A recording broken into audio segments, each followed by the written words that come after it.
What IPO are you most excited about? Anthropic. What do you think about the SpaceX IPO?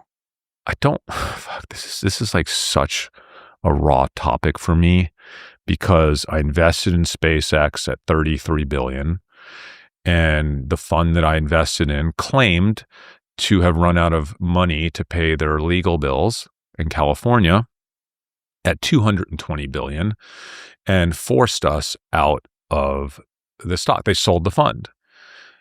And I think it's because they wanted to get their carry, because they immediately said, well, there's another fund we're working on to rebuy SpaceX, blah, blah, blah. And it's more cost efficient. I got pulled out of SpaceX at $220 billion. And it really upsets me now watching this IPO, because my plan was to always hold it through the IPO. Now, you did make like 8x. Yeah, but it would have made a lot more, right? And I was so upset at the time. I was like, I'm not reinvesting, because I had to pay all this carry. So I would have had less money so it's basically like I got screwed.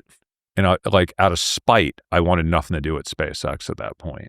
And here we are. But aren't you seeing right now a lot of secondary shares? They're saying that like, hey, maybe we're not going to honor that. This secondary share offering might not be real. Are you worried about any of them? I see that stuff. I think that's just to dissuade people from doing more of it.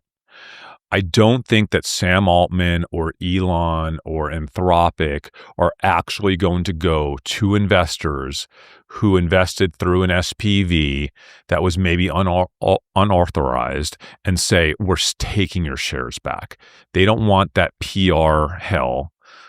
It's the wrong thing to do to the investor, because it's not the investor's fault, right? Most of these investors didn't understand that. So I don't think they're going to actually do any of that. I'm invested in a few of those deals. I'm not concerned. SpaceX, I don't know, guys. Like, I'm not going to buy the IPO. So I'm not saying it's a bad investment. I'm just not interested in it. I don't have any alpha on SpaceX that's special that the rest of the world doesn't already know. And I don't make investments unless I know something that I think is meaningful that other people underappreciate. What do you know about Anthropic that other people don't? We don't have that many models, first of all, right? If you look at what Anthropic has done over the past 9 months, the biggest issue with Anthropic is they had issues monetizing. They had a really good model, but OAI was monetizing really well. Now Anthropic is monetizing unbelievably well. They've won the trust of enterprise. OAI is also going to be really big in enterprise, and so is Google.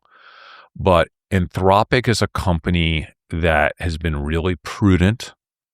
They have a founder that is not as hated as Sam Altman, right? Is not as controversial as Sam Altman. And I just think what they're doing in enterprise is disgustingly amazing. Like, the traction that they're getting across enterprise at a global level is wild, and it's really sticky. So there's just not a lot of competition for what they do. They're going to end up being one of the 3 big players globally in terms of models. And they're going to have a tremendous amount of leverage that comes with that. Do you have any opinion when it comes to Bitcoin? No opinion. I had the same opinion on Bitcoin that I've had for the past 8 or 9 years. I have some of it. I think for the most part, as wealth transfers from old people to young people are more likely to have some of their investments in Bitcoin. So there's this long tail of increased demand in Bitcoin that over the course of the next 20 years should be a massive tailwind, and Bitcoin would theoretically float up. I don't think about Bitcoin. I don't try to trade Bitcoin. I do think they're a risk. They're a risk with security, right? In a world where computing gets to a point where Bitcoin maybe is not secure anymore, that's a massive risk. I don't have enough Bitcoin that I care. I know you guys are big. Dave is big in it too. My YouTube partner. I would never be in it that big.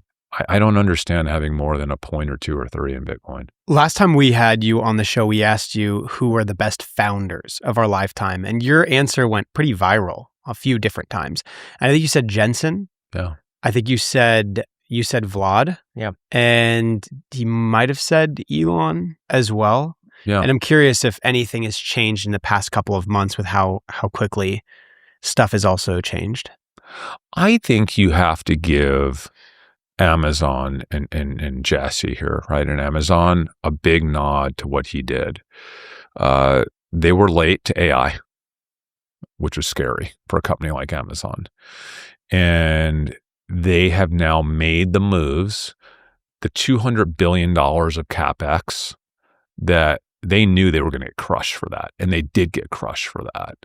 The moves that they made with Trainium now being one of the hottest AI chips in the world, as a business, I mean, did you see the numbers behind Trainium, what they're doing? It's like 50 billion, I think. And I mean, it's astonishing what Amazon has done in the last 12 to 18 months to catch up in the AI race, not by having their own foundation model, but by putting themselves front and center, touching every single facet of everything that is AI, from the infrastructure layer to advertising to chipsets with Trainium to making massive investments in Anthropic.